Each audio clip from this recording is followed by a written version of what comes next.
जय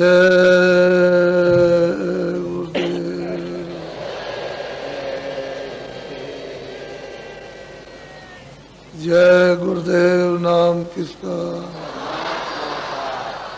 जय गुरुदेव नाम किसका,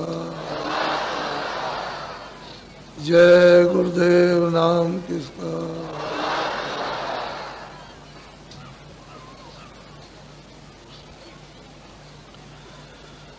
सतगुरु सतनाम तुमको लाखों प्रणाम।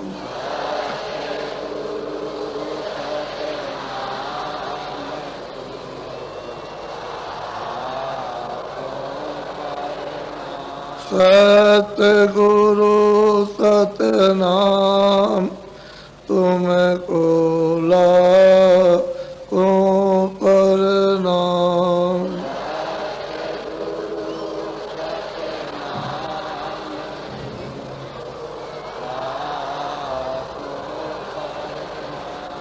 कोटिन सूरज चांद सितारे,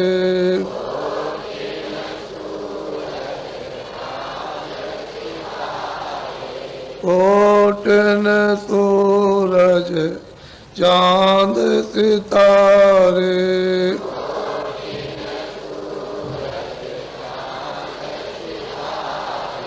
रोम रोम में करें उजारे,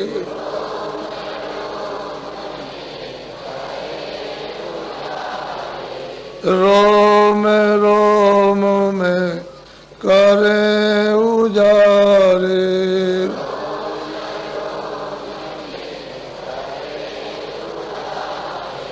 सतपुरुष करतार तुमको लाखों प्रणाम।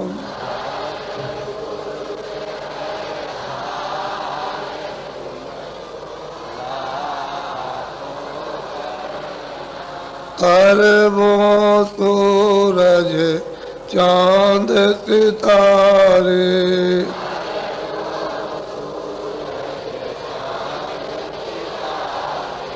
अरबों सूरज चांद सितारे,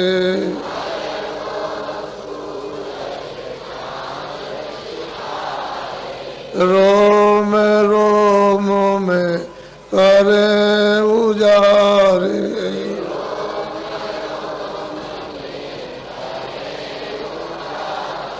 रोम रोम में करें उजारे।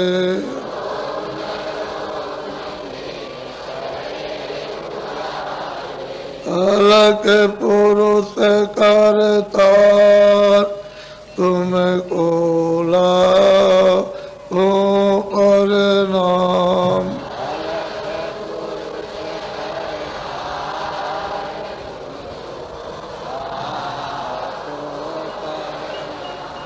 अरबों सूरज चांद सितारे,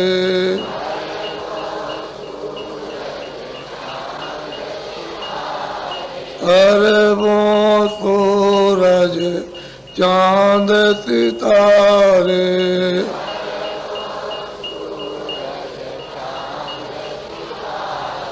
रोम रोम में करें उजारे,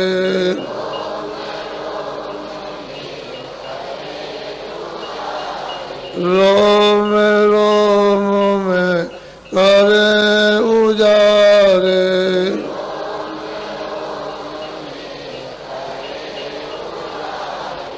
अगम पुरुष करतार तुमको लाखों प्रणाम।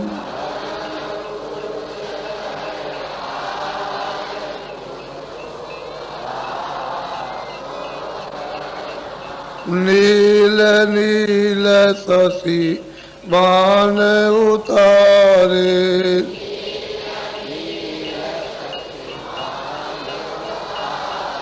नील नील शशि बाण उतारे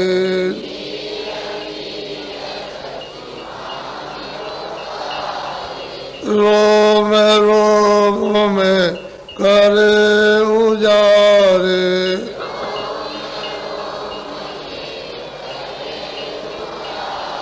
रोम रोम में करे उजारे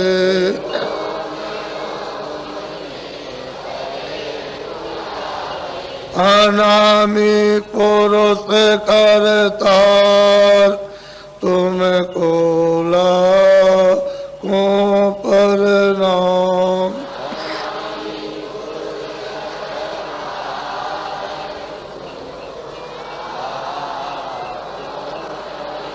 अनामी पुरुष करतार तुमको लाखों प्रणाम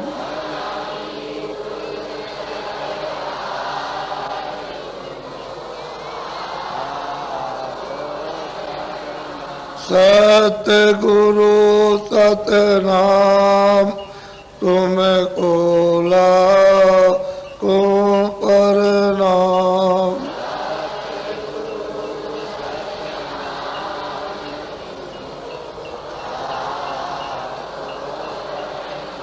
तुमको लाखों प्रणाम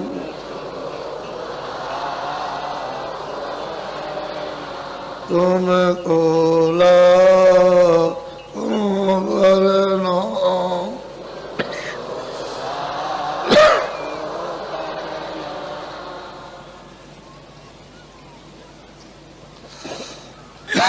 बच्चे और बच्चियों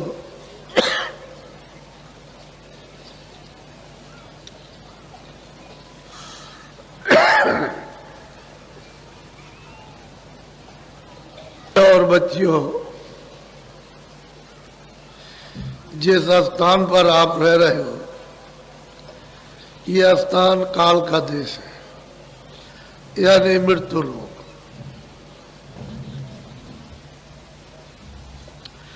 यह आपका घर नहीं है आपका देश नहीं है आप यहां रह नहीं सकते हो तो आप अपने घर में चलने की तैयारी करो क्योंकि दूसरे के सामान को छोड़ो और अपना सामान पकड़ो तुम कहोगे मैं ये भी सामान ले जाऊंगा तो ये सामान वहां जाएगा नहीं ये जो भी सामान है सब कूड़ा कचरा है इसमें कुछ नहीं किया सामान वहां है नहीं तो दूसरे के सामान को फेंक दो और अपना सामान पकड़ लो तब तो चल दोगे घर में और अपना सामान छोड़ दिया दूसरे के पकड़े हुए हो तो हमारी दशा क्या हो रही है कि जब तोता पकड़ते हैं तो गिर्री होती है गिर्री ऐसे उसको लगा देते तो धीरे से उसको ले जाते हैं डाल के पास में उसको पहुंचा दिया जहां तोता बैठता है बस धीरे से उसने एक पैर उठाया और इस गिर्री को पकड़ लिया बस वो झूल गया एकदम लटक गया अब गिर्री घूम गई तो उसको क्या भ्रम होता है कि हमको पकड़ लिया जो गिर्री घूम गई उसने नहीं पकड़ा वो ऐसे आप पकड़े हुए अपने पंजे से ऐसे और छोड़ नहीं रहा तो उसको भ्रम हो गया कि हमको पकड़ लिया इसने तो धीरे से उतार के ले आएगा तोता पकड़ लिया जब बंदर को पकड़ते हो तो एक हांडी छोटे मुंह की उसमें चने डाल दिए और जमीन में गाड़ दी एक रस्सी उधर बांध दी एक इधर बांध दी और उधर से बंदर आया उसमें हाथ डाला तो हाथ तो छोटा पतला जब उसने डाल दिया तो चने पकड़ लिए और बंदर को चने से बहुत मोह होता है ऐसे पकड़ लिया तो ये मुट्ठी फैल गई अब वो क्या समझता है कि हमको इसने पकड़ लिया इस हांडी ने हमको पकड़ लिया तो चींची करता है ठीक यही दशा अपने लोगों की है कि हमने अनजान में ये समझ लिया कि हमको इन्होंने पकड़ लिया। इन्होंने कुछ नहीं पकड़ा, आपने इनको पकड़ लिया, क्योंकि ये तो चीजें आपकी है नहीं। परदेश है, परदेश की चीजें। अपना देश होता, अपनी चीजें होती तब तो ठीक था, लेकिन पराये देश में आकर के पराई चीजों को पकड़ कर और अब मतलब ये है कि उसको झूल रहे हो और छोड़ नहीं रहे हो। तो महात्मा कहते हैं भाई ये तो परदेश है, अपना देश अपने देश में, चलो अपने घर में। उसमें चलने के लिए तुम दरवाजे पे बैठे हुए हो, उसके साथ सामान को पटको और अपना साथ सामान पकड़ो तो चल पड़ो घर की तरफ में। अब तुम ये छोड़ोगे नहीं तो उसका छेद तो बहुत छोटा है, सुई होती है उसके 1000 यानी छेद किए जाओ उससे भी छोटा है, तो उसमें ये कैसे सूख जा सकता है? ये संसार सूप है, ये उसमें नहीं जाएगा। अगर बारीक हो जाओ तो चले जाओ छेद, तो सामान फेर दो तो बारीक हो जाओगे, उसके छेद में चले जाओगे, निकल जाओ। तो जीवात्मा दोनों आंखों के मध्य भाग में बैठी है। ये मध्य भाग है, ये सेंटर है, ये दरमियान है, इसमें जीवात्मा बैठी, शरीर में नहीं है। ये नाक है, ये मुंह है, गला है, सीना, ये नाभि है, इंद्रिय द्वार, इधर कुछ नहीं, यहां से नीचे कुछ नहीं है। वो तो आकाश तो यहीं तक है। ये जब दो आंखों से देखते हो, जब आंख खोलते हो तो समझते हो ऊपर आकाश है, आंख बंद कर लो तो ये आकाश यही है बस। ये दोनों आंखें हैं, ये दोनों नीचे है, ये दोनों नीचे, दोनों नाक नीचे है। इस आकाश के ऊपर में बैठी हुई है वो जीवात्मा, ऊपर है। उस जीवात्मा में एक आंख है और शरीर में 2 आंखें।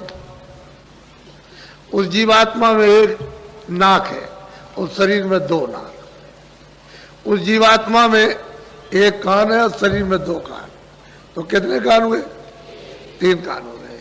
अब यह है कि 3 कान है, 3 आंख है, 3, ये तो मोटी चीज है। ये तो ऐसी पराविद्या थी सनातन कि सब लोग उसको जल्दी से, यानी जैसे ही जन्म लिया वैसे ही सीख लेते थे। अब इस पराविद्या को सिखाने के लिए कितनी मेहनत, क्यों ऐसी मेहनत पड़ती है कि जब आए थे पैदा हुए तुरंत, तो तुमने उस रामायण को नहीं सुना कि जब तुरंत अपनी विद्या को पकड़ लिए, देर नहीं लगी। जैसे ही बाहर मां के गर्भ से आए वैसे सामने उस विद्या को पकड़े हुए थे। तो कहते हैं कि भाई उस समय पर तो तुम्हारी उम्र लाख बरस की थी,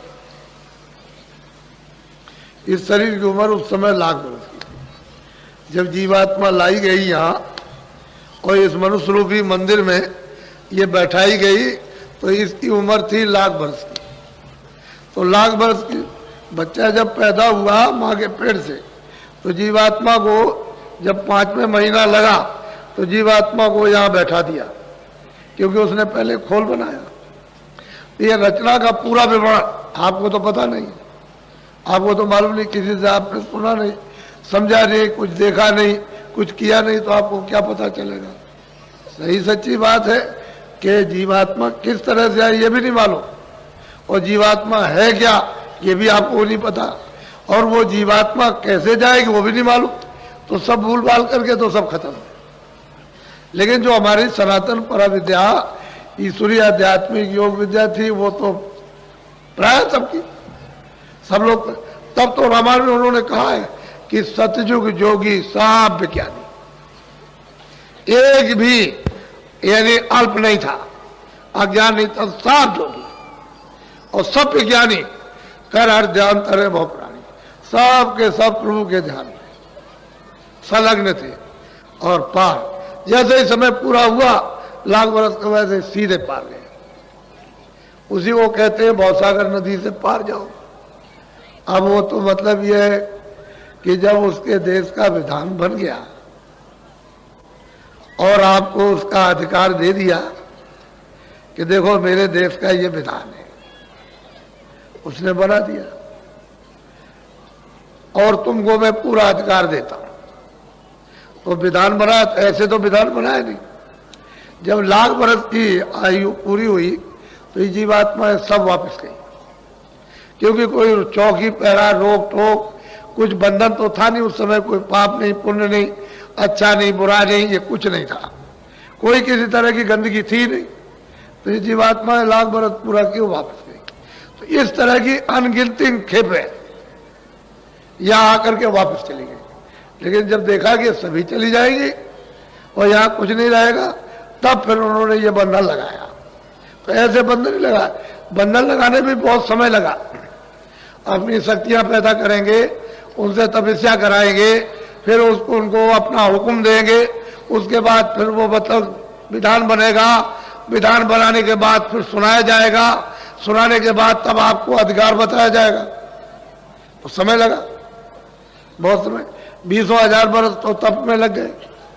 उसके बाद में उन्होंने हुक्म दिया तो फिर विधान बना। जब समाधि लगाई तो देववाणी हुई ईश्वर की कि हम जो बोले सो लिख दो। तो जो जो बोलते गए वो लिखते चले गए। उस समय पर तो कोई कागज नहीं था इस तरह का, तो पेड़ों की छाल निकाल करके उसी में लिख दिया। उसी को 4 वेद कहते हैं। पूरा का पूरा विधान, रोगी का, कोढ़ी का, लूले का, लंगड़े का, अंधे का, बहरे का, अमीर का, गरीब का, निर्धन का, धनी का, राजा का, रैयत का, रूप का, कुरूप का, ये सब 4 खानों का, 84 लक्ष्योनियों का, नरकों का, स्वर्ग का, वैकुंठ का, सब बन गया। और आपको बता दिया, सुनाया कि भाई देखो बता दो कि विधान बन गया है, सबको अधिकार दिया जाएगा। तो सबको सुनाया, तिथि तारीख रखी। और अधिकार क्या, 2 चीजें थी, एक तो पाप था, एक पुण्य था, एक अच्छा एक बुरा। उन्होंने कहा देखो ये अच्छा है बुरा, तुम सत्य बोलो असत्य बोलो तुम्हारी मर्जी, आंखों से अच्छा देखो बुरा देखो तुम्हारी मर्जी, कान से अच्छा सुनो बुरा सुनो तुम्हारी मर्जी, बुद्धि से अच्छा विचार करो बुरा करो तो तुम्हारी इच्छा की बात। हमारी तरफ से पाप पुण्य में कोई भी रोक टोक नहीं है कि ये मत करो ये करो, ना हम पुण्य में रोकेंगे ना पाप में रोकेंगे। तो आपको पूरा अधिकार मृत्युलोक में दे दिया। इतना अधिकार दिया ईश्वर के पास, यानी गांठ के पास, खुदा के पास भी अधिकार नहीं है जो आपको मृत्युलोक में उसने अधिकार दिया। अब इतना अधिकार दे दिया और आपको मतलब ये है कि दे करके तिथि तारीख रखकर जब निकल गई तो अब इस बात का है कि पहले तो पुण्य भी नहीं था, तो जब पुण्य नहीं था तो उसकी गंदगी क्यों जमा हो? तो पाप तो था ही नहीं, तो पुण्य भी नहीं था, तो पाप और पुण्य। अब यह है कि पुण्य है तो पुण्य की भी गंदगी जमा होगी, बोझा जमा होगा, तैयार होगा। और पाप का भी, तो कभी पाप कभी पुण्य, कभी पाप कभी पुण्य। पहले तो आप बुरा काम करते नहीं थे, सब अच्छे काम, कितने युगों तक अच्छा काम करते रहे। लेकिन सवाल इस बात का कि पुण्य का भी बोझा जमा हो गया, अब उसका भी फल आपको पाना। पहले ना पुण्य का था ना पाप का था। फिर कभी आपसे बन गया अधिकार, आपको मिला तो आपने कभी 1 झूठ बोल दिया, कभी 2 झूठ बोल दिए, कभी 4 फिर झूठ बोल दिया, कभी धोखा दे दिया, कभी बेईमानी कर ली, ऐसे कभी कभी तो वो भी जमा हो गया। ऐसे जमा होते जब आपकी लाख बरस की उम्र है तो उसमें पता नहीं क्या क्या हो जाएगा। तो ये पाप पुण्य सब मिश्रित हो गए तो बोझा। लेकिन जब तुम्हारे ऊपर कोई बोझा नहीं था, पाप पुण्य का कोई विधान नहीं था, पूरी स्वतंत्रता थी, स्वाधीनता थी कि जब चाहो उसके पास जाओ, जब चाहो लौट आओ, दिन में 100 बार जाओ, 100 बार लौटे आइए उसके पास। लेकिन जब यह अधिकार दे दिया तो रोक टोक क्यों हुई कि ये पाप पुण्य, ये अच्छा ये बुरा, अच्छा बुरा, भाई यही से बंधन पड़ेगा। तो बंधन पढ़ते पढ़ते पढ़ते पहले तो आंख खुली थी, कान खुले थे, देववाणी सुनते थे, सब लोग सुनते थे, आंख खुली थी, यानी तीसरी आंख, तीसरा नेत्र सबका खुला था। कोई ऐसा नहीं था जिसका बच्चे बच्चे का खुला ना हो, सब आते जाते थे। यहाँ से स्वर्ग भी देखो, वैकुंठ भी देखो, इसको ईश्वर को भी देखो, पार ब्रह्म भी देखो, और मतलब यह है कि ऊपर चले जाओ। और अब मतलब यह है कि आप बंधन पड़ गया। तो जब बंधन पड़ा तो फिर आप बन गए। अब यह है कि उसने ये कहा कि देखो भाई अच्छा बुरा जो भी करोगे, हमने उसके लिए योनि बनाई, 4 खाने सेंटर जेल खाने बना दिए, 4 खानों के, अंडज पिंडज उकमज अस्तावट, ये 4 बड़े जेल खाने, और छोटे छोटे जेल खाने 84 लक्ष्य, ये मैंने जेल खाने बनाए। तो मैं इसमें से इसमें बंद करूंगा, अगर तुम ये काम खराब करोगे ये तो हम बंद करेंगे इसको, इसलिए महात्मा घूमते रहेंगे, बताएंगे सब जगह कि देखो ये अच्छा है, ये बुरा है, इस बुरे काम को मत करना, अच्छे काम को करना, ये अच्छा बुरा। तो आप लोग सचेत और होशियार रहते थे कि मैं बुरा काम नहीं करना, सब अच्छा करना। फिर उस अच्छे करने से मन बुद्धि और चित्त जब पवित्र निर्मल रहता था, तब ये कहा था कि भाई महात्माओं के पास चले जाना, वहां से तुमको रास्ता मिल जाएगा। तो आप उनके पास जाते थे, रास्ता लिया और चल दिया। लेकिन अब तो रास्ता बंद हो गया, क्योंकि उनके पास जाओगे नहीं। फिर आप मन बुद्धि चित्त को इसको पवित्र न करके गंदगी लाद लोगे। तो जब गंदगी आपने लादी अपने ऊपर में, तो मेरी तरफ ये देखो, ये जीवात्मा बैठी हुई है, तो इसका हृदय इधर तो है नहीं कि भाई इतना सा हृदय हो। जितना सारा संसार है, ये सारा विश्व, जितना इस विश्व का आकाश है, उसके लाख हिस्से, यानी बड़े बड़े इसके और कर दिए जाए, उससे भी बड़ा है। इतना बड़ा इसका ये हृदय, ये इसको दिल कहते हैं, हार्ट कहते हैं। ये जीवात्मा का, सूरत का, रूह का, सोल का हार्ट ये। तो इसमें कूड़ा कचरा आपने जमा कर लिया। अब कूड़ा कचरा ऐसी जगह जमा किया कि न तो इधर आगी जाएगी, न पानी जाएगा, न तलवार जाएगी, न कोई तीर जाएगा, न कोई जहर जाएगा। ऐसी जगह उसने जमा कर रखा। और आप ये सोच रहे हो कि शायद हो सकता है, शायद हमारा पाप धुल गया होगा। ऐसे धुलने वाला कहाँ? जिसने ये सब विधान बनाया वो ऐसा होशियार, ऐसा उसको ऐसे ही होशियार, वो छोटा मोटा कारीगर नहीं है, वो बहुत बड़ा कारीगर। तो जीवात उसने भी बड़ी तपस्या की, बहुत तपस्या की उसने। तपस्या करते करते तब सत्पुरुष प्रसन्न हुए। तभी तो मतलब प्रसन्न होकर के ये जीवों का भंडार मांग लिया कि हमको दे दीजिए, हम रचना रचेंगे, रचना रचेंगे। तो सत्पुरुष प्रसन्न होकर के, और मतलब ये कि इनको ये सब जीवों को दे, एक छोटा सा भंडार इनके हवाले कर दिया, सुपुर्द कर दिया। अब ये यहाँ ले आए, और ले आकर के इन्होंने, पहले तो कुछ नहीं था, जब आप जाने लगे, वापस लौटने लगे, और बहुत सी जीवात्माएं वापस लौट गई, उसके बाद उन्होंने देखा तो हमारा तो मतलब इतने जुगों और इतने कल्पों तक हमने तब किया, तो उसके बाद में ये हमको मिला और ये सब चले जाएगा तो हमारे पास क्या रहेगा। तब उन्होंने ये विधान बनाया, और विधान बना करके आपको अधिकार पूरा दे दिया। वो आप जा सकते हो, लेकिन ईश्वर उनके पास नहीं जा सकते, उस प्रभु के पास ईश्वर नहीं पहुंच सकते, और आप जा सकते हो। तो मृतलोक में इतना अधिकार आपको कि आप ऊपर जा सकते हो, आ सकते हो। इनको भी प्राप्त करो, ब्रह्म को भी प्राप्त करो, पार ब्रह्म को भी, और उस सच्चे मतलब यह है कि जो प्रभु, उसको भी आप प्राप्त करो, लेकिन ये नहीं जा सकते। तो असल में आप फंस गए, उलझ गए, और एक ही रास्ता आने का था, क्योंकि नाम से ही आए थे। जैसे ये बिजली आ रही है, पावर हाउस में लगा हुआ प्लग, जब तक ये प्लग रहा रहेगा और बिजली वहां से बनती रहेगी, आती रहेगी, प्लग हटा दीजिए, बिजली बंद हो गई। ऐसे ही शब्द है, नाम है, आवाज है, देवबाड़ी है, उसी से उतर करके आई और दोनों आंखों के बीचों बीच में बैठा दी गई। तो ये डोरी पकड़े हुए थी, तभी तो आती थी जाती थी, फौरन चढ़ गई, फौरन उतर आई, फौरन चढ़ गई, फौरन उतर आई। यानी इतनी देर नहीं लगती थी, इतनी भी देर, ऐसे चढ़ गई, ऐसे उतर आई, चढ़ गई, उतर आई। सब देखती गई, सब देखती आई, सुनती गई, सुनती आई। लेकिन अब तो मतलब यह है कि आपने जब गंदगी को जमा किया, इस मतलब यह है कि आकाश में, इस हृदय में, तो ये कूड़ा कचरा जब जमा हो गया तो सब आकाश मैला हो गया, गंदा हो गया। तो जब गंदा हो गया तो आपकी आंख, आपके कान, दिव्य आंख, दिव्य कान, दिव्य नाक बंद हो गई, तो डोरी छूट गई। और नाम की, शब्द की, आवाज की, देववाणी की डोरी छूट गई। अब ये जीवात्मा अंधेरे में गिर गई। बस यही है। अब जब से आप गिरे अंधेरे में, अभी तक आप उजाले में खड़े नहीं हुए और वापस लौट के घर में नहीं गए। अब परदेश में रहते हो, जन्म है, मरण है, जन्म, मरण है, जन्म है, मरण, यही हो रहा। और क्या भाई, तुम्हारी उम्र मान लो 80 साल की है, 60 साल की है, तो दूसरे की उम्र में 2 साल की, किसी की 5 साल की, किसी 10 साल की, किसी की 15, जन्मो मरो, जन्मो मरो। तो ये स्थान जो है मृतलोक है, ये आपका किसी का कोई स्थान और किसी की कोई चीज नहीं। अब आपको जो काम के लिए दिया उसको कहते हो मेरा, उससे काम ले लो। भाई कोई आदमी आता है तो उससे काम ले लीजिए, आपका तो नहीं। सेवा का सब काम ले लो, उससे पानी भी पी लो, उससे खाना भी बनवा लो, उससे भी करो, वो भी कर लीजिए उसके, लेकिन आपका तो नहीं है। तो आपने काम ले लिया। तो चतुर वही है जो इन सब चीजों से काम ले लेते हैं और काम लेके ये समझते हैं हमारा तो कुछ है नहीं, ये तो दूसरे का दिया हुआ और दूसरे का सामान है और ये भी सामान दूसरे का।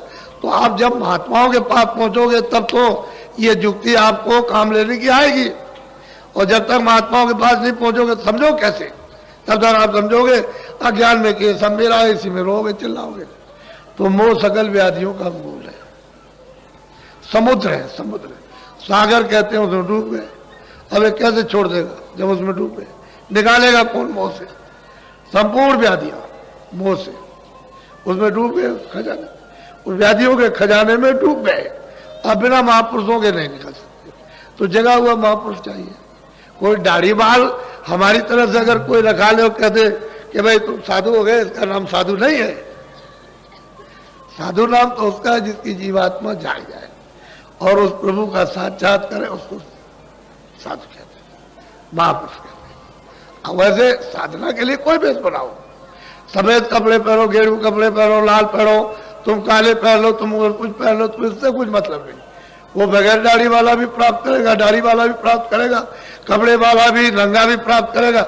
लेकिन यह है कि वो इन सब चीजों में पता नहीं, तो तुम बन जाते हो कि हमारे गेरू कपड़े, हमारे सफेद कपड़े, हमारे काले कपड़े, हमारा ये, हमारा वो, तो इसमें समझते हो कि हम साधु हो गए। ये साधु नहीं, जिसकी जीवात्मा जाग जाए उसको कहते हैं साधु। इसको असल में चीज ये है कि आए थे अपने घर से और घर का रास्ता छूट गया, हम नहीं ले, अब चारों तरफ भटकते हो कि भाई तू बता दे, तू दे दे रास्ता, तू दे दे, इधर जा रहे चले जा रहे हो, तब तक तुम्हारा समय पूरा हो गया। क्यों? कि मनुष्य जीवन का कर्म जो पुण्य होता है मनुष्य शरीर पाने के लिए, वो तो एक एक कण इकट्ठा होता है, वो उसमें से क्या तुम करते हो उसमें से एक इकट्ठा हो गया। बाकी चार खानों के अलग अलग अलग अलग यानी कर्म पुण्य, पशु का, पंछी का, कीड़ों का, यानी इनका अलग अलग जो कर्म है और उसका जो अलग अलग पाप पुण्य वो अलग अलग जमा होता है, उसको उसी उन्हीं में मिलेगा। आपका होगा, आपको इस उन्हीं में मिलेगा। तो मनुष्य शरीर के कर्म अलग है प्राप्त करने के, और पशु इत्यादि पंछी उनके अलग कर्म है, तो उसका भोग अलग है, इसका भोग अलग है। तो आप मनुष्य शरीर का तो कोई काम करते नहीं कि आपको फिर मिल जाएगा। अब आपको तो पता है नहीं, आप तो समझ लेते हो मैंने कर लिया होगा, तो तुम्हारे समझने से क्या होने वाला? अंधेरे में क्या समझोगे? जब तक उजाला नहीं होगा तब तक कुछ नहीं समझ सकते हो। तो ये मनुष्य शरीर फिर मिलेगा नहीं, फिर आपके हाथ आएगा नहीं, क्योंकि आपने कर्म तो कोई किया नहीं। तो कितनी लंबी चौड़ी है? 84 चार खाने और 84 लक्ष्य नस्लें, यानी मतलब कितना लंबा चौड़ा ये जंगल है। कब पार करके आओगे? तब जाकर के कभी ये कब 1 बरस के लिए, 2 बरस के लिए, 10 बरस के लिए या 20 बरस के लिए तुमको समय मिला, फिर चल दिए, फिर लौट गए। मनुष्य जीवन नहीं मिलता। अब की बार आपको मिल गया, इससे आप लोग बचे हुए समय से काम लो। हमने तो आपको यहाँ पर जो बुलाया है, ऐसा कोई आदमी समझता था कि इतने आदमी आएंगे? सब अंधेरे में थे। अभी क्या, अभी तो आप देखिएगा कल, अभी आपने देखा ही क्या?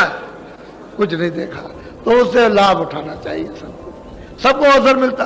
कोई ये नहीं कह सकता भाई हमको मौका नहीं मिला। सबको, छोटे बड़े, पढ़े लिखे अनपढ़, किसी भी मतलब मनुष्य हो, इंसान हो, सबको ये मौका, सबको अवसर दिया जाता है कि सबको लाभ। लोग ये कहते हैं कि नहीं हमको नहीं मौका मिला, हमको अवसर नहीं मिला और हमको मतलब ऐसा नहीं, सबको।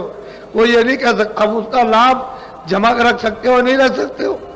चीज दी हुई तुम्हारे पास, ये झोली है कि नहीं जिसमें तुम रखो, लेना आता नहीं है, दे दिया जाए तो फेंक देते हो ऐसे करके, तो फिर कोई क्या करेगा? वो तो सबको मौका देता, यह अवसर सबको मिलता है। तो असल में मनुष्य अनमोल शरीर प्राप्त किया और दरवाजे पे बैठे हुए, बिल्कुल सामने स्वर्ग है, सामने ही बिल्कुल बैकुंठ है और दरवाजे बैठे हो, और मतलब इधर अंधेरे में बैठे हो। तो तुम कम से कम इतना तो करो कि अपनी जीवात्मा के ऊपर में मैल है, जो गंदगी जमा है जिससे कि वो बंद हो गई, तो उसको तो साफ करा लो। थोड़ी सी, कुछ तुम भी मेहनत करो, कुछ जो बता रहा है, जो रास्ता चलाएगा, कुछ वो मेहनत कर देगा। तो दोनों की मेहनत से अतिशय रगड़ करे जो कोई, अनल प्रगट चंदन से हुई। अरे भाई, जीवात्मा से जब आप रगड़ोगे तो मैल कटेगा, कुछ वो करेगा, कुछ आप करोगे, बस रगड़ पड़ जाएगी। तो शुद्धि सफाई मन की, बुद्धि की, चित्त की, अंतःकरण और जीवात्मा की हो जाएगी। अंतःकरण उसी हृदय को कहते हैं, उसी आकाश को जिसमें ये सब कूड़ा कचरा जमा हो गया, उसी को कहते हैं सफाई। जब तक वो नहीं साफ होता तो आपको दिखाई क्या देगा? आप तो दरवाजे में बैठे हो और शरीर के बाहर बैठे हो, कोई शरीर के अंदर नहीं हो, लेकिन कूड़े कचरे की वजह से, यानी मतलब यह है कि दब गए, अब नहीं छोड़ सकते उस पर्दे को, कि उसने और आप दोनों का पर्दा एक मिल गया, जमा हो गया। अब इसका उससे संबंध, उसका इसके, तो दोनों का संबंध हो गया, बीच में वो दब गई।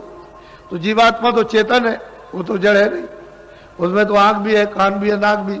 अब ये शरीर में काम लेने के लिए शरीर के कान है, शरीर की आंख है, शरीर की नाक है। अगर ये नहीं रहेगी तो मतलब ये है कि आप मतलब क्या देखोगे, क्या सुनोगे और क्या सूंघोगे। उसने बाहर से भी सुराख रखे ताकि बाहर की चीजों का बोध हो जाए, इसलिए चीज आपके पास सब कुछ है।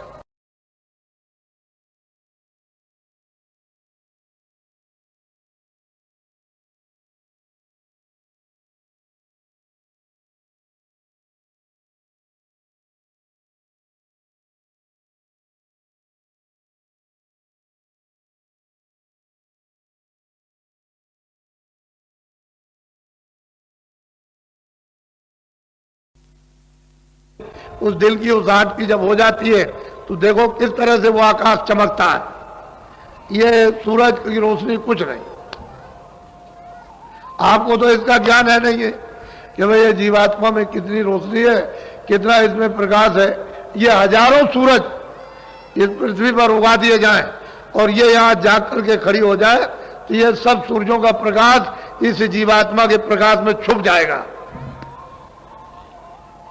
उस दरवाजे पर तुम बैठे हो और सब लोग बैठे उसी दरवाजे पर, लेकिन अब भेद न जानने के कारण, पता न होने के कारण आप मतलब दबे पड़े हुए हो।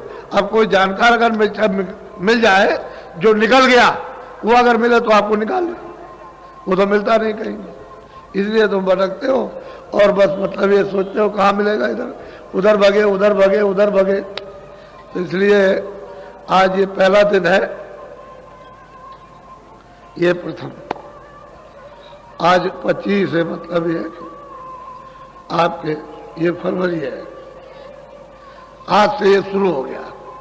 तो आप लोग बड़ी सावधानी से आओ, जितने भी अपने यहाँ प्रबंधक है, कर्मचारी है, मतलब ये ऐसे तो हमारा मन किसी से खराब नहीं, कोई किसी से भी खराब नहीं। अब आपका मन खराब हो जाए तो क्या हो, लेकिन हाँ ये नए नए लोग आते हैं तो क्या चाहते हैं कि भाई कोई जगह मिल जाए, क्या चाहते हैं कि भाई चलो गंगा स्नान करेंगे, थोड़ा बहुत पानी मिल जाए, चलो वहाँ 2, 4, 5 दिन 10 दिन रहेंगे। तो असल में चाहते हैं कि भाई दूर से आए हो तो आप थोड़ा बहुत एक दूसरे की सेवा, वो आपकी सेवा करेंगे। आप ये नहीं है कि आप ये समझते हो मैं यही रहने वाला ही मैं सेवा करूंगा, नहीं, वो जो आए हैं वो भी आपकी सेवा करेंगे, लेकिन जरा उनको बैठ तो जाने दीजिए। आप बैठने नहीं दोगे उनको तो आपको क्या इसका बोध होगा कि ये क्या करते हैं और हम क्या करते हैं। तो आपकी सेवा भी पता चल जाएगी और इनकी सेवा का भी अनुभव हो जाएगा, तो दोनों की सेवा मिल जाएगी। उसी में हो जाता है मोहब्बत प्यार। अगर ये मोहब्बत प्यार न होता तो ये आपको रूप दिखाई नहीं देता। तो कोई बात तो जरूर है, कोई चीज है तभी तो ये बात देखने को मिल रही है। तो ये देखो अभी चले आ रहे हैं, अभी तो बेचारे तांता लगा हुआ है, आ रहे जगह खोज रहे, सामान कहाँ रखे, तो आप लोग मदद कीजिए। इन बेचारों को कहाँ मालूम है कि कौन सी काली सड़क है, कौन सी मतलब है कि संगम की सड़क है, कौन महावीर की सड़क, कौन किले की सड़क है। तो थोड़ा बहुत आप इनको बता दीजिए कि भाई इस सड़क पर चले जाओ, इस सड़क पर चले जाओ, तो ये अपनी जगह पहुंच जाएंगे और वहाँ अपना बिस्तर बोरी बिस्तर रख लेंगे। तो फिर उसके बाद में ठहर करके तब एक दूसरे का संगम होगा, समागम होगा। पहले तो सब लोग एक दूसरे की मदद, एक दूसरे की सेवा करो। असल में ये थोड़े दिन का हालात, इसको कहते हैं क्षणिक आनंद। अभी तो तुम दुख में फंसे हुए रो रहे हो, चिल्ला रहे हो, परेशान हो।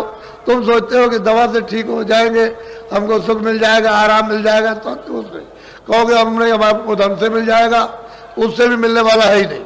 कहोगे मकान से मिल जाएगा, कुछ नहीं। बाल बच्चों से मिल जाएगा, इनसे मिलेगा, उनसे विद्या। अगर मिल गया होता तो फिर लोग क्या चिल्ला पड़ते कि हमको मिल गया। राज करने वाले, कोई सेठ साहूकार, कोई खेती वाले, अगर इनको कुछ मिलते सब चिल्लाते, लेकिन वो कहते हैं इसमें है ही नहीं। जब इसमें आनंद है ही नहीं, इसमें सुख है ही नहीं है, इसमें आराम ही नहीं, सुबह से लेकर शाम तक परेशानी। तो मेहनत तो आपने की है शारीरिक, लेकिन उसका फल आपको कुछ नहीं मिला। क्यों? कि आपने उस मेहनत का दुरुपयोग किया। अगर सदुपयोग कर लेते तब तो आपको क्षणिक आराम, आपको क्षणिक आनंद मिल जाता, लेकिन आपने उसका सदुपयोग नहीं किया, दुरुपयोग कर लिया। तो इसलिए सबको दुख है। कोई आदमी ऐसा नहीं है जिसको बेचैनी ना हो, लेकिन अब यह है कि वो महात्मा फकीर मिले तभी तो हो सकता है, ऐसे नहीं होगा। तो ये मनुष्य रूपी मंदिर में दोनों आंखों के बीचों बीच ये जीवात्मा बैठी है और उसमें तीसरी आंख है। कैसे आप नकार सकते हैं कि तीसरी आंख नहीं है? अगर नहीं होती तो रामायण झूठी हो जाएगी। ये जो और किताबें धार्मिक है वो फकीर महात्माओं की सब झूठी हो जाएंगी, लेकिन वो तो चीज है। जब है चीज तो फिर यह है कि आपको भी मिल सकती है। ऐसा क्यों कहोगे हमको नहीं मिलेगी? मिल जाएगी, लेकिन जिसके पास वो चीज होगी दे देगा आपको। उसकी आपको प्रतीक्षा करनी, उसके पास तक पहुंचने की जरूरत है। उसके पास तक पहुंच गए तो चीज मिलेगी। जिसके पास जो चीज होगी वही देगा। इसलिए आप लोग दूर दूर से चल करके आए और चले आ रहे हो, और ये निरंतरता था आज और कल, दोनों दिन पूरा लगा रहेगा। इसको ऐसा मत समझिए ये महामानव कुंभ लगने जा रहा। हम आपको इसी मैदान में आपकी दृष्टि के सामने दिखा देंगे कि ये बता देंगे कि ये पुल से लेकर और यहां तक कोई जगह नहीं रह गई। ये इसको आप ध्यान में रखिए, आपके सामने ये चीज आ जाएगी। और मुझको देखिए, मुझे तो कोई घमंड नहीं, मैं तो आपका सेवक हूं, हमेशा सिर झुकाता रहता हूं। मैं तो कोई महात्मा नहीं।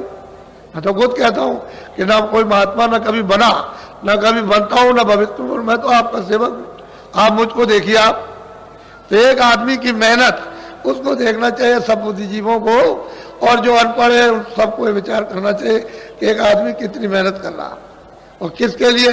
कि भाई तुम्हारी जीवात्माओं का भी कल्याण हो जाए और शरीर का भी तुम्हारा, जब तक इसमें जीवात्मा रहे उसको लाभ पहुंच जाए।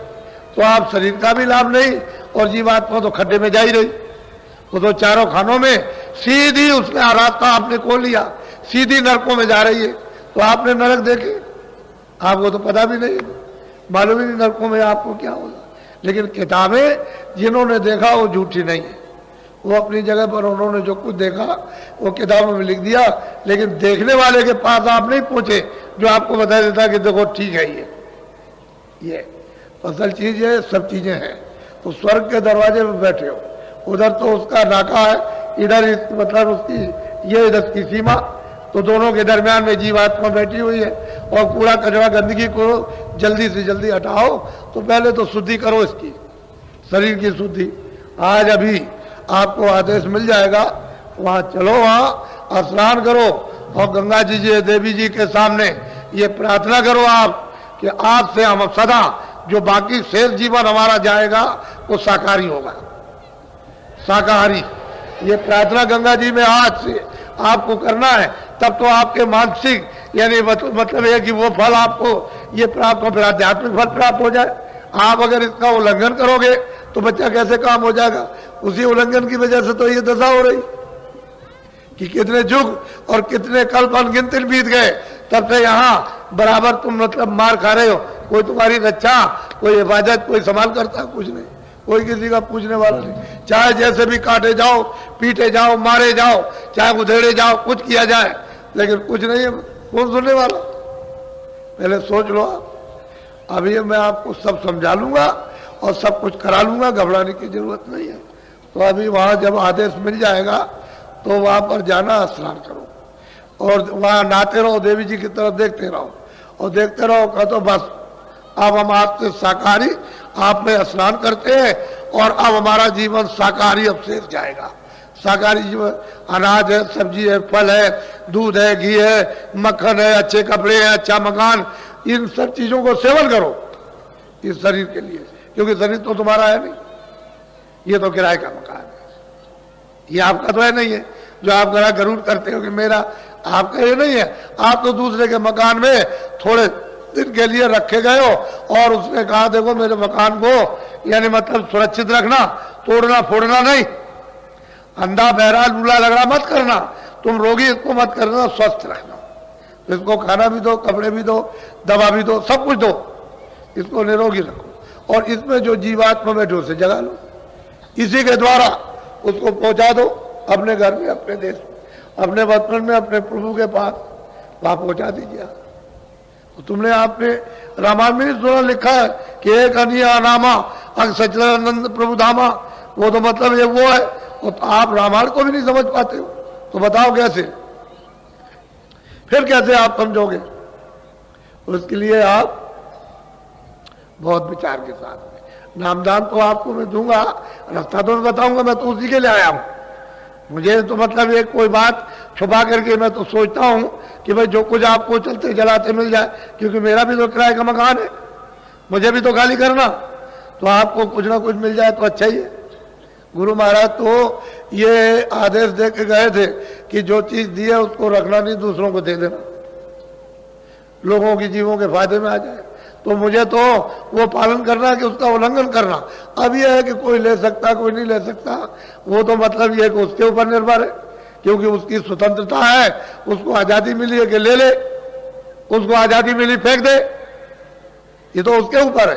तो सब तरह का अधिकार आपको मृतलोक में कर्म करने का मिल गया है, आप उसका उल्लंघन मत करो।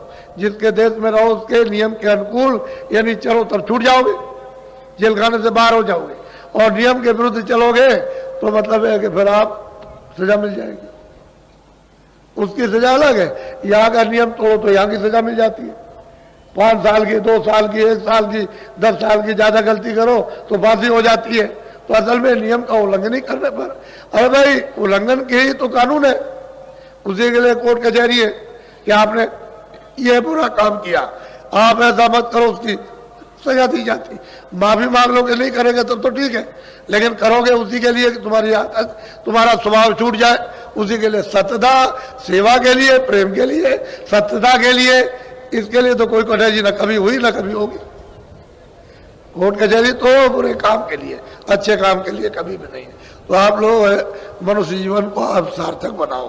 तो पहले तो मैं एक भजन कराऊंगा, क्योंकि मेरा काम तो भजन कराने का, असली काम दोनों काम ले लेना, कि ये भी शरीर के लिए भी लेना और भजन भी कराना। और उधर पे त्रिवेणी संगम पर भेजूंगा मेरी बातों को अच्छी तरह से। ये जिस घाट पर आप आए हो उस पर वो बैठे हुए, मल्लाह भी बैठे, पंडे भी बैठे। पंडा तो एक शब्द है, वैसे तो वो ब्राह्मण है, वो बैठे हुए, वो मेहनत करते हैं, दिन भर बैठे रहते हैं, मेहनत करते हैं, सामान को रखाते हैं, आपको मतलब है चंदन ये वो सब कुछ देते हैं, और मतलब ये है कि जगाते रहते हैं। तो आप मतलब मल्लाह नाव ले जाते हैं, ले आते हैं बरसात में, तो आखिर इनकी उतराई तो थोड़ा बहुत उनको भी देते हैं, क्या बात है। अरे भाई रास्ते में तांगे में बैठोगे, इसमें बैठोगे तो थोड़ा बहुत उसको भी कि भाई मेहनत किए, चलो भाई तुम्हारी मेहनत करनी मिले। तो सब जगह अपनी अपनी मेहनत है, वो मेहनत का। रेल में बस में आते हो तो मतलब देकर आते हो, भाई वो भी मेहनत है, वो भी मतलब है कि चलेगा, टूटेगा फूटेगा ठीक हो जाएगा। तो हर जगह अपनी अपनी जगह मेहनत है, तो सबकी मेहनत दे दो तो जल्दी निकल जाओ, जल्दी काम हो जाए। और मेहनत नहीं दोगे तो फिर जही तही फंस जाओगे, तो बड़ा मुश्किल। इसी तरह से वो विधान बना हुआ कर्मों का, पाप का, पुण्य का, तुम उसका कर्जा चुका दो। हम तो चाहते हैं सबका कर्जा चुक जाए। जितने लोग चारों तरफ से आए, किसको किसने किसको दिया है, ये बेचारे जो है क्या मतलब ये कि 2-4 टीमें काम कर सकती है जो सफाई करते हैं उनके लिए। तुम खुद झाड़ू लो अपने हाथ में इनके साथ, और झाड़ू लेकर के सुबह 2 बजे उठ करके सेवा करो, देखो कितना कर्जा तुम अदा किए देते हो। जिसका लिए तुमको क्या मालूम कि कर्जा कैसे चुकाया जाएगा। पानी पिलाओ, इनको बना करके खाना खिलाओ, अपने में से कुछ बना के खिला दो कि तुम भी खा लो आकर के। तो प्यार के साथ मोहब्बत के कर्जा चुक जाएगा। जो लाखों लाखों लिया या करोड़ों लिया है या करोड़ों किसी को दिया तो लेना देना कर्म कर्जा बच्चा चुकेगा में ब्याज के, तो जीवात्मा छूट जाएगी, तो वापस पहुंच जाएगी। नहीं, कर्म कर्जा देना ही है। इस लोक का नियम बना हुआ कि बिना कर्म कर्जे के आप अदा किए हुए यहां से जा नहीं सकते हो। फिर महात्मा ज्ञान रूपी अग्नि जला देते हैं, उसमें फेंकवा देते हैं अग्नि को, योग रूपी अग्नि को, तो उसमें जल के खाक।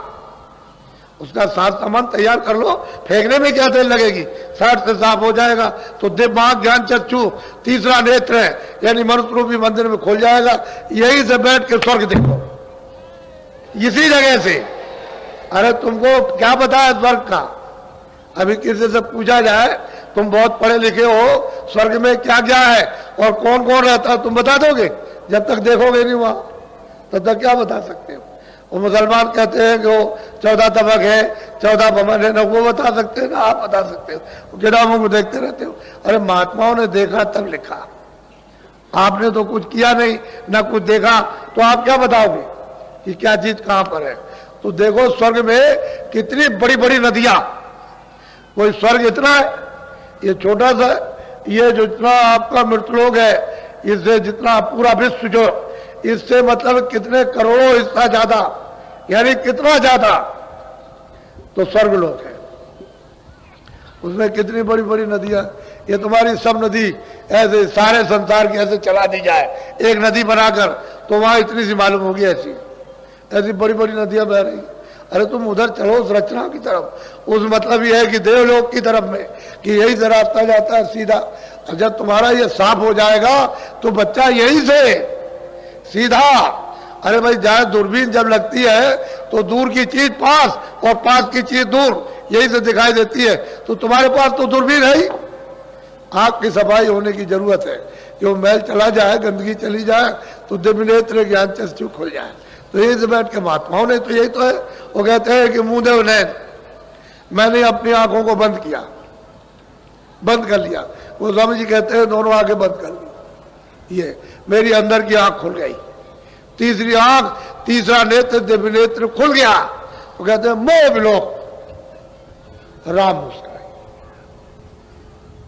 मैंने उनको देखा, वो बैठे हुए कितने बड़े हैं, तो कोई इतने थे, ये सारा संसार उसके सामने करोड़ों हिस्सा ज्यादा कर दिया जाए, यानी बड़ा कर दिया जाए, उससे भी बड़े। कोई ऐसे बैठे, ऐसे इस तरह से कहते मैंने उनको देखा, वो बैठे मोह विलोक राम मुस्काए। कहते हैं वो बैठे हो, मैंने उनको देखा और मुझे देख करके हंस पड़े, मैं भी हंस पड़ा। वो कहते हैं मैं भी आता हूँ, वो भी ऐसे, वो भी खुश हो गए, मैं भी खुश। तो उन्होंने रास्ता दे दिया, कह लगा चले जाओ उधर, उधर जाओ, तुम उधर जाओ। तो कहते हैं उधर मार्ग, कहते हैं उधर गया तो खड़ा हो गया बीच में, तो उधर देखता हूं अंडा जराया।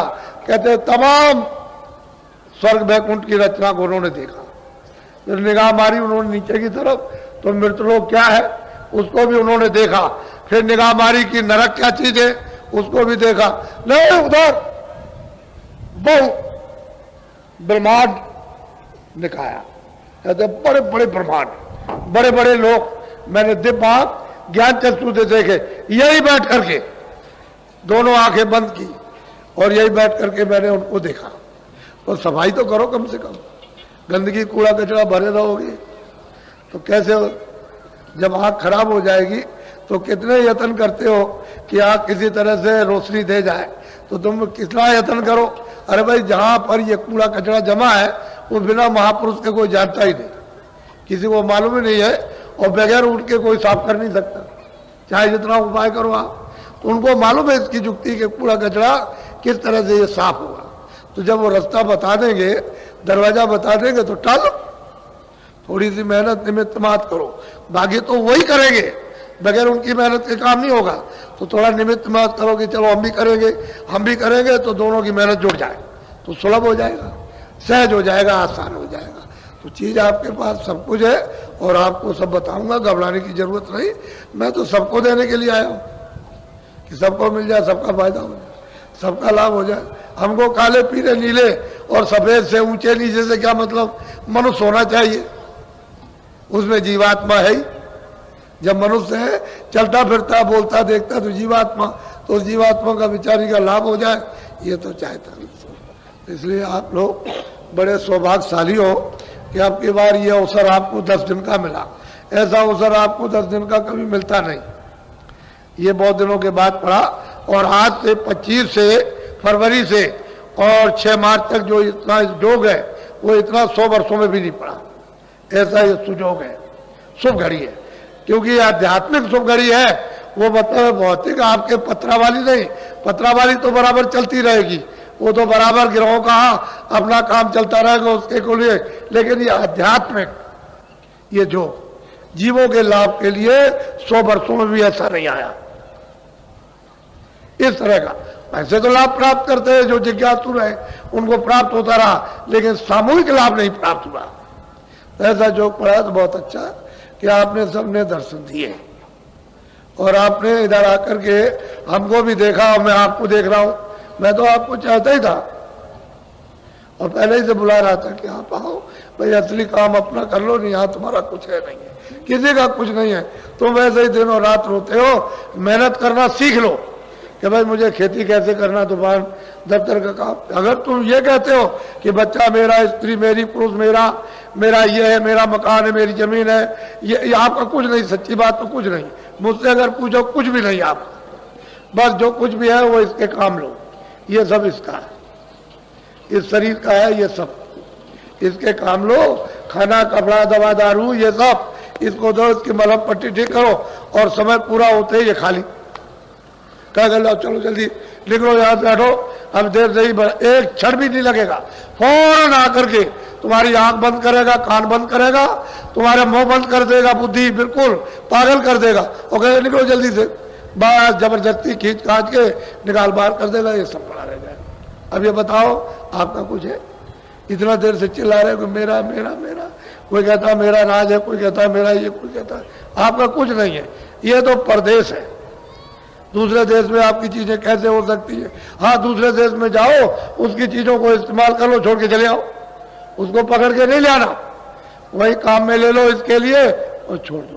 रिश्तेदार जाते हैं रिश्तेदारी में तो सब चीजें वहां के बरत लेते हैं इसके लिए, और छोड़ के चल देते हैं, अपने चले आते। ऐसा यहां भी रखो कि ये सब चीजों को बतलो, छोड़ दो, क्योंकि ये तो आपका कुछ है, यही आपका नहीं है। जितने सब इकट्ठा किया है, अरे बच्चों ये मकान किराए का तुम्हारा नहीं है, जिसने इकट्ठा किया वही चला जाएगा, तो बाकी ये सब सामान ये पड़ा जड़ रहे। इसलिए इसका बोध करो, बिल्कुल एकदम बुद्धि से विवेक करो कि हाँ सत्य है कि नहीं। बुद्धि का भी एक सत्य होता है, उसको आप अच्छी तरह से धारण कर लो कि ये सत्य है, ये इधर उधर होने वाला कुछ भी नहीं। आप उसी में से धीरे से निकल आओ, जल्दबाजी करने की जरूरत नहीं, सने सने धीरे से निकल आओगे, निकल के तकलीफ नहीं होगी, उंगली टेढ़ी मेढ़ी नहीं होगी, कोई खरोच नहीं पड़ेगी, धीरे से निकल आओगे और निकल के एक तरफ हो जाओ। ऐसे ही लोगों ने, यानी मतलब यह है कि रहकर और अपना जीवन बिल्कुल अपने काम में ले लिया और पार हो गए। इसी मृतलोक में, इसी ग्रस्त में रह करके पार चले गए। तो अभी मैं आपको थोड़ा भजन पर बैठाऊंगा, कम से कम आधा घंटा भजन। आप सबके सब एक कपड़ा रखा करो, रुमाल रखा करो, या कोई गमछा रखा करो। देवियां हैं, जरा सा धोती थोड़ा सा आगे सिर पर कर लेगी, ताकि मतलब है एक पर्दा रहे मालिक की याद करने का, भजन करने का, ताकि उसकी इज्जत के साथ यानी याद की जाए। इसलिए यह होता है, ऐसा नहीं कि मतलब है बड़े बूढ़े आते हैं तो बहुएं घर में पर्दा डाल लेती, ऐसे कि हम आपकी इज्जत करते हैं, हम आपको आदर की दृष्टि से देखते हैं, यानी आपको नमन करते हैं। इसी तरह से मालिक को याद करने के लिए थोड़ा सा इज्जत के लिए पर्दा चाहिए, उसका थोड़ा सा पर्दा डालोगे। पहले समझ लो, मन को, बुद्धि को, चित्त को, ये दोनों आंखों के बीचों बीच ये जीवात्मा बैठी है। इधर देखो, इधर, ये इसी को हिंदी में कहते हैं हृदय, उर्दू में कहते हैं दिल, अंग्रेजी में कहते हैं हार्ट। ये दोनों आंखों के मध्य भाग में बीचों बीच इसमें तीसरी आंख है, तीसरा कान है, तीसरी नाक है। दो आंख, दो कान, दो नाक शरीर में, एक आंख, एक कान, एक नाक उस जीवात्मा में।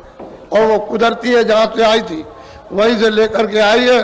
बीच में पर्दा पड़ा हुआ, उसको उतारते चले जाओ, पर्दा उतरता जाएगा, वो निकलती चली जाएगी और बिल्कुल एकदम निकल जाएगी, बिल्कुल नूरी नूर, बाकी उसमें कुछ नहीं है, नूरी नूर है, प्रकाश ही प्रकाश है, उसमें आवाज ही आवाज है, शब्द ही शब्द है, साउंड ही साउंड उसमें, दूसरी और कोई चीज इतनी सुंदर कि उससे सुंदर कोई चीज है ही नहीं इस जगत में, क्या कहीं नहीं सुंदर। वास्तविक जो उसका रूप है अरूप है। तो इसलिए आप मन बुद्धि, देखो इधर ये दोनों आंखों के मध्य में जीवात्मा अंदर बैठी है, यानी बीचों बीच में, और इसके चारों तरफ मन बुद्धि चित्त बैठे हुए। तो ये किसके कारण हरे भरे हो रहे? वैसे तो ये भी जड़ खोल है, लेकिन जीवात्मा की चेतनता से, सूरत की चेतनता से, रूह की उस चेतनता से ये सब काम करते हैं। अगर वो न रहे तो एक भी नहीं रह सकते। तो ये चारों तरफ बैठे हुए घेर करते, मन है, बुद्धि है, चित्त है, अहंकार है। तो मन को, बुद्धि को, चित्त को यही कानों के साथ रोक कर आधा मिनट, 1 मिनट, 2 मिनट, यानी, और ऊपर से जो नाम की आवाज आ रही, ऊपर की तरफ, ऊपर से आ रही, अपनी जमीन से, अपने देश से आवाज दे रहा, और वो सामने आवाज ऐसे टिकी हुई है। तभी तो कहते हैं कि आरती और कीर्तन घनाघोर हो रहा, 24 घंटे चारों जुगों से एक रफ्तार आरती और कीर्तन हो रहा, कभी बंद नहीं होता, और तुम्हारे कानों तक आवाज आती है यहाँ तक। लेकिन क्यों नहीं सुनाई देता? कि कान तुम्हारे गंदगी के कारण बंद, बहरे हो गए, इसलिए सुनाई नहीं देता। आंख तुम्हारी अंधी हो गई, इसलिए दिखाई नहीं देता। नाक तुम्हारी जो है वो बंद हो गई, तो सूंघने को नहीं मिलता। सब चीज आ रही उधर से, पर तुमको होश नहीं होता। तो महात्मा आते हैं कि भाई इस तरह से तुम जरा सा, थोड़ा सा इधर से ध्यान हटा के उधर ख्याल करो, देखो और नाम की डोर मिल जाए। उसी को पकड़ के आए थे, उसी को पकड़ के वापस जाना, दूसरा और कोई रास्ता है नहीं।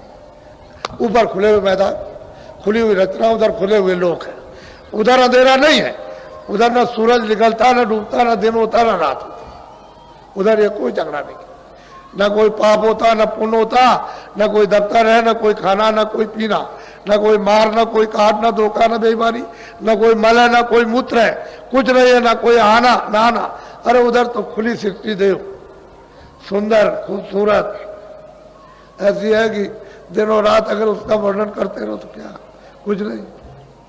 इसलिए मैं आपको बैठाऊंगा भजन पर। देखो, भजन करने के तरीके ऐसे भी बैठ सकते हो, ऐसे भी बैठ सकते हो। इसमें तकिया रख लो, जमीन में बैठ जाओ, चारपाई, चौकी हो, उस पर हाथ रख लो, हर तरह से कर सकते हो। उसमें कोई दिक्कत वाली बात नहीं है कि शारीरिक तो कोई कष्ट है ही नहीं, बस मन बुद्धि चित्त की बस घेराघारी करनी कि बाहर थोड़ी देर के लिए नहीं जाने देना, कोई काम में, काज में, लड़ाई में, झगड़े में, मार में, पीठ में, इसमें कुछ नहीं। अच्छा, बैठ जाओ, आप भजन में बैठ जाओ, आंख और कान बंद करो, सुनो तो ऊपर की तरफ ध्यान से, बैठ जाओ भजन पर, आंख और कान बंद करो।